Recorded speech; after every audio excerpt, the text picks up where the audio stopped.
With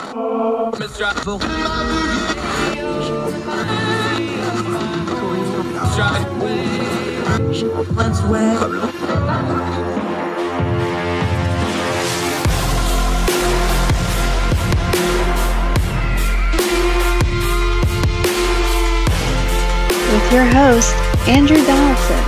This is Heard Tell. Welcome back to Heard Tell. Okay, she was not nice to me off air on email. She's like, "Are you sure you want to talk about this again?" I'm like, "No, but we have to because y'all keep doing it up there." Our friend who covers Alaska Policy Institute, a whole lot of other stuff, although she's physically sitting in Montana. Well, you just pick like the most beautiful states to hang out in. It's amazing. Sarah Montalbano is back on the program again. How are you, my friend? I'm doing well. How about yourself? I'm doing better than y'all's ranked choice voting. What is going on? You and your spectator piece, we've linked to it. You just come right out and call it the shambles that it is here. I'll use your verbiage. Alaska's ranked choice voting was a fiasco, and that places like Nevada should take note. We've gone over this a little bit, so let's just start with the big picture part of this. Is it an idea problem or was it an execution problem or some ratio thereof?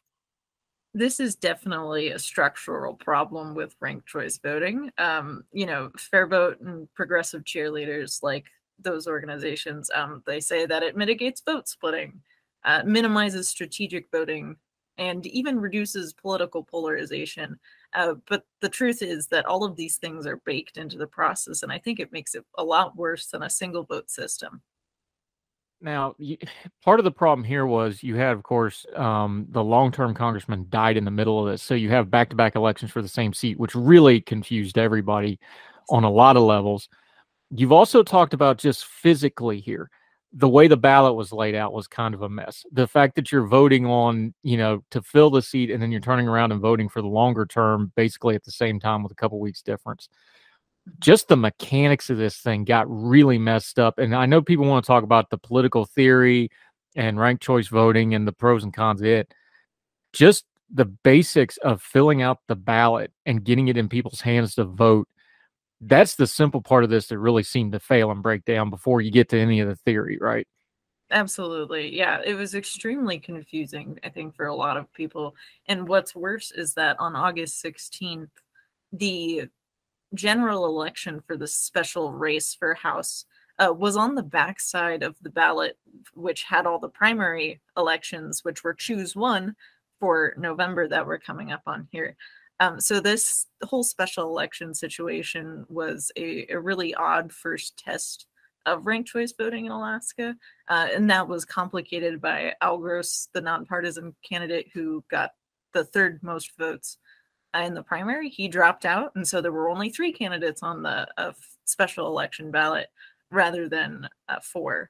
So it was really interesting. Just logistically, there were a lot of wrenches thrown in this time around.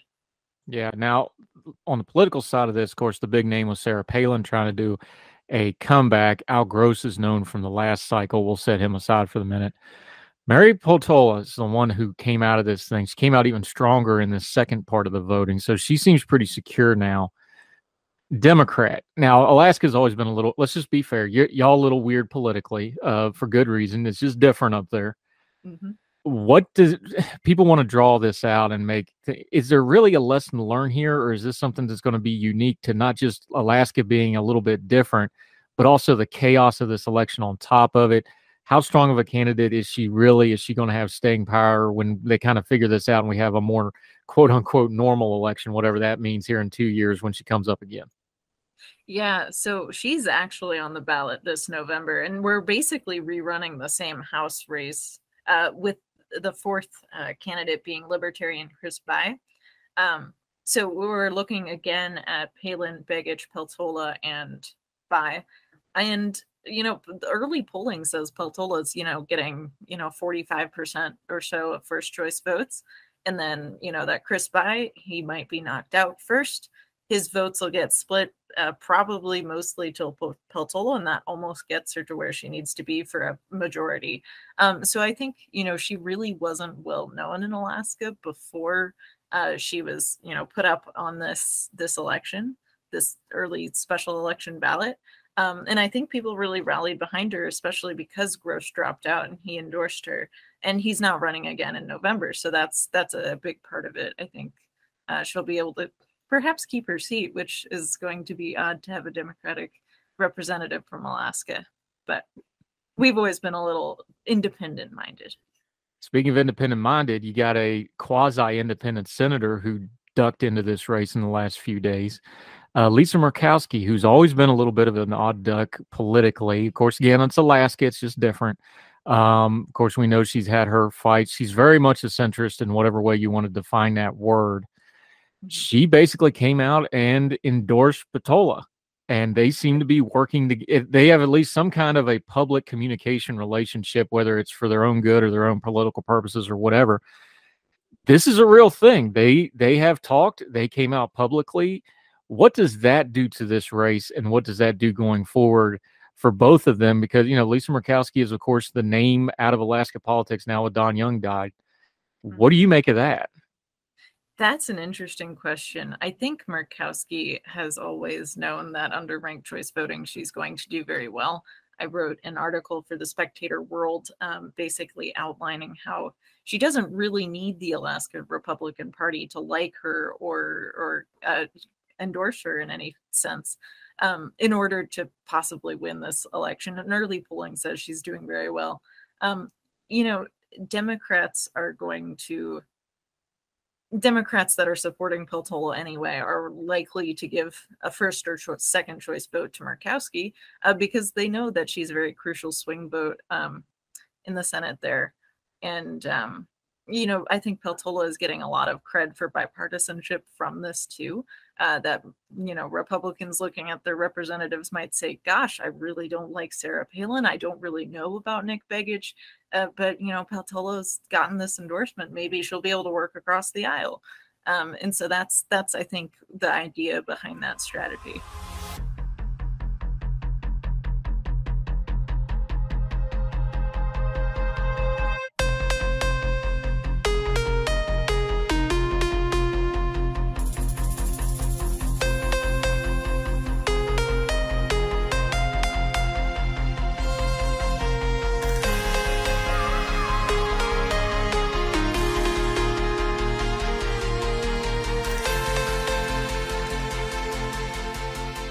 Sarah Montalbano joining us, of course, a Young Voices contributor at Alaska Policy Institute. Love talking to her. She goes all the way back to our radio days before we were actually even doing Heard Tell. You're one of my original radio guests. You've been around for a little while. Let's talk about the ranked choice part of this for just a second, though. A lot of people endorse this as a theory. We talked about the practice of it was a little jacked up. All right, we have deemed you the election czar of ranked choice voting. Give us one or two things you would say that, let's pick a state here. You're in Montana. Montana has decided to go to ranked choice voting. You're going to go, okay, but we saw what happened in Alaska. You need to make sure you fix what? Give us one or two of the top line items of what you got to make sure you get right if you're going to do ranked choice voting. That's an interesting question, too. The biggest problem with ranked choice voting is the fact that you can, it's a political science question, really. Ranking your favorite candidate higher can actually hurt them. And that's not a good trait of any election system. You don't want to have to think counterintuitively of, well, if I rank my candidate higher, is that going to actually, knock them out sooner or something like that? And so I would love to see, if we can't go back to one person, one vote, something like that. If ranked choice voting could be fixed that, anytime you rank your candidate, your favorite candidates higher, that's good for them. And that would be really something I'd like to see, because I think the strategizing that voters have to do in order to really mobilize and think strategically about this is too much. It's not fair. Yeah, in your piece in The Spectator, you called it that it was unfair, and I'm paraphrasing a little bit here for brevity. You said it was unfair to have voters having to figure out game theory. Yes. If we're going to have a basis system of one person, one vote, which has kind of been the foundational to representative democracy in America since the beginning, disenfranchise is too strong of a word. Because, and by the way, Alaska y'all chose this. You wanted to do this. The state, nobody's. Well, I mean, that's how elections work, though. You win or you don't. Yeah. Y'all chose to do this, but it does seem like, and I don't want to insult voters either, so we need to have a better way to discuss this. But you shouldn't have to have a scratch pad to go to vote for somebody, in my opinion, my humble but accurate opinion. You shouldn't, flipping over a ballot to get to the other part of the ballot. I mean, sometimes it's necessary. I know our municipal elections, we have to do that. It seems like we're adding stuff on the voter that's making it unfair to the voter to make the basic decision of who they want to vote for. Is that a fair way to put it? Absolutely. We need to think about that. Not only do voters have to do the research on all of these different candidates, they're not just coming out at the end and saying, this is the person I like. They have to decide how they rank these different people by preference. And that can sometimes be a very easy choice.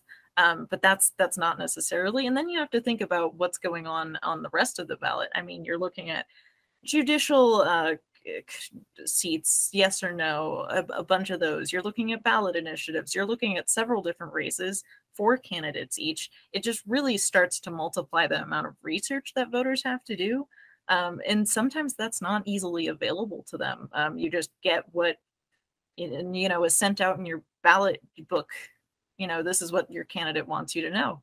And so that's not always an easy process. And asking ranked choice voting to really not only do your research and figure out who you like the most, but how you rank the rest of them. It's a difficult question. Yeah, Sarah Montalbano joining us. You phrase this because you wrote this, writing device, kind of talking to Nevada, because Nevada's going to have this on the ballot. Nevada's very interesting. It's very much a swing state. It's a changing state. The demographics are changing. I know the state well. I lived in Las Vegas for several years. They're also an early primary state for both parties in the presidential elections. Okay. Now, Alaska getting it is one thing, because Alaska, and I don't mean this insulting at all, it is a bit of an outlier. Y'all up there by yourself. You have different kind of politics. We're always last to submit our votes. Yeah, but it's an outlier, and it's not. Nevada is a big deal when you come to things like presidential elections.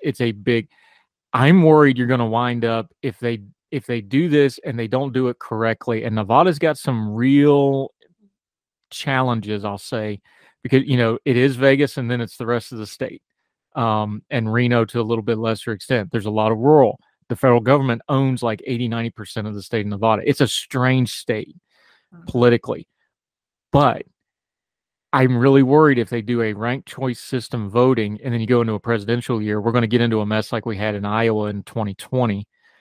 Is that a fair concern to have? Is that something places like Nevada, obviously the voters need to consider it, but if the voters decide to do this, the people that actually do elections are really going to have to bear down and make sure they have something that's operable and practical to make the election work. And that's what you're really driving at with trying to warn them, isn't it? Definitely. It's a huge logistical problem. And I would remind Nevada that if you're looking to be leading these things, Alaska, we didn't tabulate our results until 2 weeks after. And that's a pretty standard timeline for ranked choice voting, because you have to look at any hand counted ballots. You have to do the actual tabulations. So, kiss election night results goodbye, honestly. Yeah, and Nevada's coming from and they're going to be coming from a caucusing system, which is what drove it, because they're like, we don't want to do a caucus anymore. They're going to be picking between an open primary and ranked choice voting. So it's not like a yes or no on ranked choice. They're going to be picking between the open primary as well, which, by the way, has its own pros and cons. We'll save that for another time. Sarah Montalbano joining us. Big picture, though. Looks like Murkowski's pretty much entrenched for however long she wants to stay. There was a lot of, because she fought with Trump and stuff, there was some back and forth about her being in danger. I think that's past now. Don Young passed away, so obviously that's gone. Outside of Murkowski, though, what's the state of Alaska's politics? It's always been kind of contrarian. It doesn't always neatly break down party lines. There's obviously that independent spirit streak that's required if you're going to live in Alaska in the first place. What's kind of the future politically of the state? It's not really a swing state. It's not really a blue-red state in a traditional sense. Just give people in the lower 48 a little sense of where you think this is going the next couple of years. Absolutely. Alaska tends to be fairly Republican in localities, in the governor, and a lot of, different offices at the local level.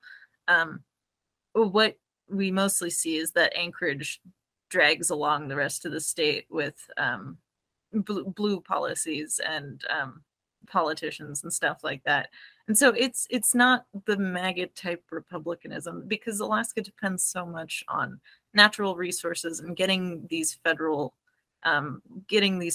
bills through that allow, you know, natural resource development and federal leases and things like that.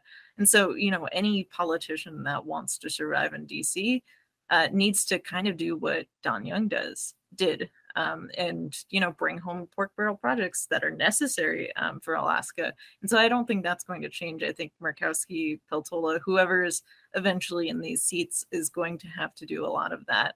And I don't see that changing. Is this the last we see of Sarah Palin on the state and national stage, you think? Oh boy, I don't know. I think a lot of Alaskans hope that it is, but it is difficult.